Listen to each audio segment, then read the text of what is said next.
Mylan again asks, could you give some typical timescales for planning process? If there's nothing about the planning process that's contentious, and you do all your work timeously, then from submission to getting an answer back, 13, 14 weeks, I would have thought would have been a fair period of time.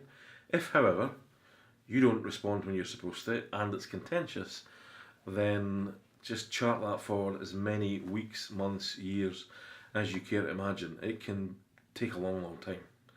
You know, I've been involved in projects where we've tried the planning process for 4 lots of options, which is effectively getting on for 20 years.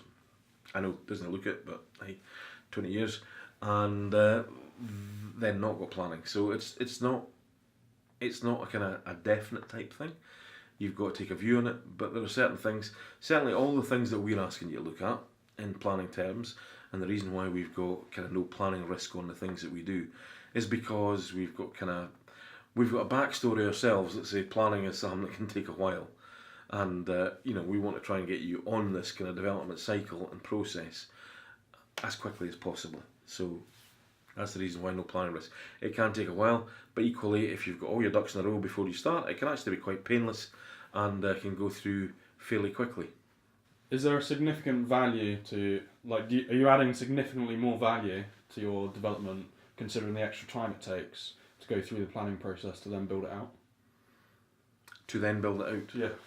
So in the UK, this is kind of what you've got to, I'll give you figures from where I live, because this is the area that I am most familiar with, but the story is exactly the same throughout the rest of the UK.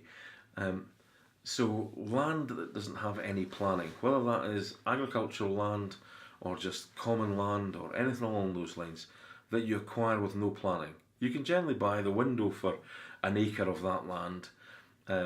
Can be anything between £8,000 to £30,000 per acre.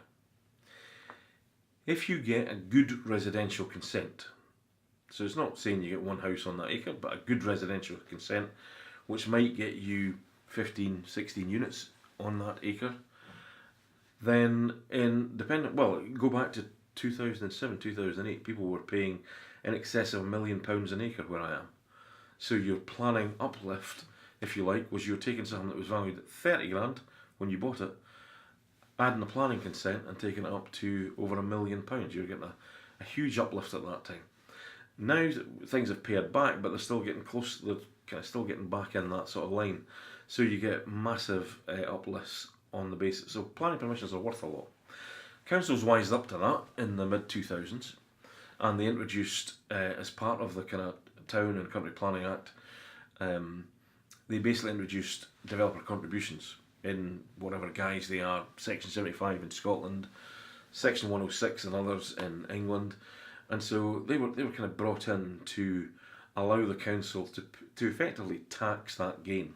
That's basically what it was, and actually have a contribution towards infrastructure costs. So that could be the fact that there are new schools that need to get built because you're building 100 houses, and so therefore kids are going to be coming in. The council have a right to house them. It could be new road infrastructure to support that housing development that's out with the land that you own.